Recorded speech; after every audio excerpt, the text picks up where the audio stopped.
Assalamualaikum warahmatullahi wabarakatuh. Yang terhormat Bapak Muhammad Nasiruddin selaku dosen pengampu mata kuliah usul fikih. Sebelumnya perkenalkan nama saya Kaulan Sakila Mutmainah dengan NIM 202111306 dari kelas Hukum Ekonomi Syariah 3I. Di dalam video ini saya akan menjelaskan sedikit materi mengenai pertentangan antar dalil. Konsep pertentangan antar dalil. Menurut bahasa Arab, pertentangan atau kontradiksi disebut juga ta'arud, berarti ketidakpaduan satu dengan yang lainnya, atau ketidakcocokan satu dengan yang lainnya. Hal ini berarti secara etimologi berarti salah satu dari dua dalil menghendaki hukum yang berbeda dari hukum yang dikehendaki dalil lain. Adapun ulama mutaqaddimin mendefinisikan ta'arud dengan suatu ungkapan yang dipakai untuk saling meniadakan dua dalil atau beberapa dalil yang menunjukkan pertentangan yang sulit untuk mengkompromikan keduanya. Selanjutnya ta'arud. Ta'arud al-adilah menurut Abdul Wahab Khalaf secara bahasa, ta'arud berarti bertentangannya sesuatu dengan sesuatu yang lain. Adapun secara istilah, ta'arud adalah bertentangnya suatu hukum dengan hukum yang lain yang menghendaki sebuah ketetapan yang sama pada satu waktu. Ta'arud ini memiliki 5 ketentuan yaitu A. Adanya dua dalil, B. Keduanya memiliki martabat yang sama, C. Keduanya berbeda, D. Berkenaan dengan masalah yang sama, dan yang terakhir E. Menghendaki hukum yang sama dalam satu waktu. Macam ta'arud al-adilah dan pendapat beberapa ulama. Perbenturan dalil itu mencakup dalil nakli atau yang ditetapkan dalam Al-Quran dan hadis, dan dalil akli yang ditetapkan dengan akal seperti kias. Para ulama berbeda pendapat mengenai masalah perbenturan antara dua dalil yang qot'i, yaitu yang pertama, pendapat terbanyak di kalangan ulama menyatakan bahwa antara dua dalil yang qot'i tidak mungkin terjadi pertentangan. Dan yang kedua, ada ulama yang memungkinkan bertemunya dua dalil qot'i yang saling berbenturan. Selain itu, perbedaan pendapat pun terjadi mengenai masalah perbenturan dua dalil yang bersifat zani, yaitu yang pertama, sebagian ulama menolak terjadinya pertentangan antara dua dalil yang zani, sebagaimana tidak bolehnya perbenturan dua dalil yang qot'i. Dan yang terakhir, yang kedua, golongan lain membolehkan terjadinya pertentangan dua dalil yang zani, karena tidak ada halangan bagi pertentangan tersebut selama terbatas pada dalil yang bukan qot'i. Tentang perbenturan dalil di antara nakli mencakup dua hal. Pertama, dalil-dalil dari Al-Quran, kedua dari hadis Nabi. Sementara perbenturan antara dalil akli mencakup dalil hukum yang berupa kias. Tempat-tempat yang diduga terjadi ta'arud. Apabila terjadi pertentangan ta'arud antara dua nas, maka dihukumkan dengan membatalkan nas yang terdahulu jika diketahui. Sedangkan jika tidak diketahui, maka diunggulkan salah satunya dengan sesuatu yang dapat berarti tarjih, apabila tidak mampu mengkompromikan keduanya. Apabila tidak mungkin, maka gugurlah keduanya dan dalam istidlalnya berpaling kepada yang lebih rendah martabatnya dari kedua nas itu. Meskipun ta'arud merupakan persoalan lahiriah saja dan bukan secara hakiki, ada ta'arud seperti yang telah dijelaskan, namun bisa saja nampak terjadi ta'arud pada sesama dalil-dalil qot'i dan sesama dalil-dalil zani. Ketika kelihatan seakan-akan terjadi ta'arud, maka ada beberapa cara tertentu dalam menanganinya, seperti dengan mengetahui mana yang nasikh dan mana yang mansukh dari kedua dalil yang nampak kontradiktif tersebut. Sekelompok ulama ahli usul fikih memandang bahwa ta'arud tidak bisa terjadi di antara dua dalil yang sama-sama qot'i. Karena jika terjadi pertentangan di antara dua dalil yang sama-sama qot'i, maka akan menimbulkan berkumpulnya dua hal yang saling berlawanan dan menetapnya dua hal yang saling bertolak belakang pada satu orang mukallaf. Perlu diketahui bahwa dua dalil yang sama-sama qot'i itu bersifat yakin dan nyata. Solusi perbenturan dalil hukum. Ada beberapa model solusi yang diperkenalkan oleh beberapa ulama untuk mengkompromikan antara dalil. Ali Hasbullah, sebagaimana dikutip Kamal Mukhtar, mengatakan bahwa jika dua dalil yang bertentangan keduanya qot'i, tidak mungkin ditarjih. Carilah mana yang lebih dahulu melalui asbabul wurudnya.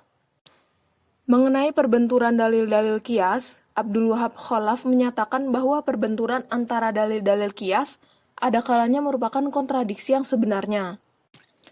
Akan tetapi, kadang-kadang juga salah satu di antara dua dalil qiyas tersebut salah. Maka menurutnya, jalan keluarnya adalah dengan menguatkan salah satu di antara dua dalil tersebut. Caranya adalah dengan melihat ilah dalil tersebut. Akan tetapi ada ulama lain, menurut Khalaf, yang menerapkannya secara tarjih. Penyelesaian ta'arud menurut Hanafiyah.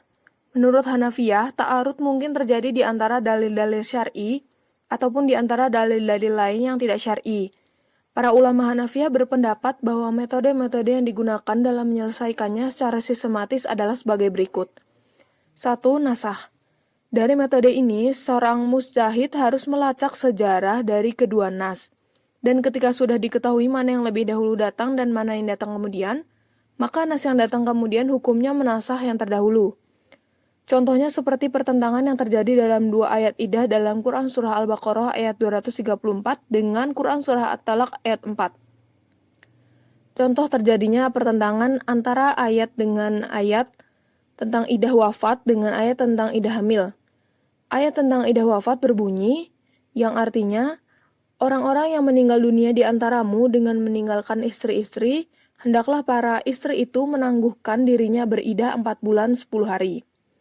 Ayat ini berdasarkan keumumannya menghendaki bahwa setiap orang yang meninggal dunia dan meninggalkan istri, maka iddah istrinya berakhir dalam 4 bulan 10 hari, baik wanita itu dalam keadaan hamil atau tidak. Sedangkan ayat tentang iddah hamil berbunyi, dan perempuan-perempuan yang hamil waktu iddah mereka itu ialah sampai mereka melahirkan kandungannya. 2. Tarjih. Tarjih adalah menguatkan salah satu dalil dari dua dalil yang bertentangan berdasarkan beberapa qarinah yang mendukung ketetapan tersebut. Dalam hadis sahih yang diriwayatkan oleh Syaikhay al-Muhaddisin yang berbunyi, An Ibni Abbasin qala, tazawwajan Nabiyyu sallallahu alaihi wasallam Maimunah wa huwa muhram. Artinya, dari sahabat Ibnu Abbas radhiyallahu anhu, beliau berkata, Nabi Shallallahu alaihi wasallam menikahi Syaidah Maimunah dengan beliau Shallallahu alaihi wasallam dalam keadaan ihram. Hadis riwayat Al-Bukhari dan Muslim. Tapi sayangnya hadis ini justru tidak diamalkan oleh para ahli fikih. Fuqaha selain mazhab Hanafi tidak menjadikan ini sebagai hujah, dan malah mengatakan sebaliknya, bahwa haram hukumnya menikah dalam keadaan ihram. Tapi justru para fuqaha selain mazhab Hanafi mengamalkan hadis yang sepertinya derajat kesahihannya kurang dibanding hadis di atas, yaitu diriwayatkan oleh Imam Muslim. Lalu hadis yang kedua berbunyi, An Maimunah an Nabiyya sallallahu alaihi wasallam tazawwajaha wa huwa halal. Artinya, dari Sayyidah Maimunah radhiyallahu anha bahwasannya Nabi Shallallahu alaihi wasallam menikahinya dan beliau Shallallahu alaihi wasallam dalam keadaan halal atau bukan sedang ihram. Hadis riwayat Muslim. Jika dilihat dari derajatnya, tentu hadis Ibnu Abbas lah yang unggul, karena hadis ini diriwayatkan oleh Imam Al-Bukhari dan Imam Muslim. Sedangkan hadis kedua hanya diriwayatkan oleh Imam Muslim seorang, bahwa memang banyaknya jalurnya. Periwayatan itu menjadikan hadis tersebut menjadi lebih kuat dibanding yang sedikit periwayatannya. Normalnya begitu. Yang banyak jalurnya tentulah ia yang lebih kuat karena banyak jalur menunjukkan banyaknya perawi. Hadis yang diriwayatkan banyak itu lebih kuat dari yang sedikit. Tapi ulama justru tidak mengambil hadis Ibnu Abbas tersebut. Yang ketiga, al-jam wa al-taufiq. Al-jamu wa al-taufiq yaitu mengkompromikan dalil-dalil yang bertentangan setelah mengumpulkan keduanya. Hal ini berdasarkan kaidah mengamalkan kedua dalil lebih baik daripada meninggalkan atau mengabaikan dalil yang lain. Misalnya dalam firman Allah Subhanahu wa taala dalam surat Al-Maidah ayat 3. A'udzubillahi minasyaitonirrajim. Hurrimat 'alaikumul maitata wad-damu wa lahmul khinziri wa ma uhli li ghairillahi bih. Ayat di atas tidak menjelaskan tentang jenis darah dan tidak membedakan antara darah yang mengalir dengan darah yang sudah beku. Kemudian ada ayat lain dalam surah Al-An'am ayat 145 yang artinya kecuali kalau makanan itu bangkai atau darah yang mengalir. Pengompromian dari kedua ayat tersebut bahwa darah yang dilarang adalah darah yang mengalir. Selanjutnya yang keempat, tasakut al-dalilain. Tasakut al-dalilain adalah langkah terakhir mujtahid yang berarti menggugurkan kedua dalil yang bertentangan dan mencari yang lebih rendah. Misalnya ada pertentangan antara dua ayat sedang tata cara sebelumnya sangat sulit dipakai. Maka langkah yang harus ditempuh adalah mengambil keterangan yang lebih rendah dari Al-Quran, yaitu sunnah. Contohnya dalam hadis dijelaskan tata cara sholat khusuf sebagai berikut. Anna Nabiya sallallahu alaihi wasallam sholatal kusufi kama tusalluna roka'ah wasajdatnain. Yang artinya, bahwa Nabi Shallallahu Alaihi Wasallam melakukan sholat khusuf sebagaimana kamu melakukan sholat sunat biasa, yaitu 1 rakaat dengan 2 kali sujud. Hadis riwayat Abu Daud dan Nasai. Dalam hadis lain dicontohkan Nabi Shallallahu Alaihi Wasallam melalui sunnah fi'liyah tentang cara sholat khusuf sebagai berikut. Inna Rasulullah sholaha rakaataini bi arba'ati ruku'ati wa arba'at sajadati. Yang artinya bahwa Rasulullah Shallallahu Alaihi Wasallam melakukan sholat khusuf 2 rakaat dengan 4 kali ruku dan 4 kali sujud.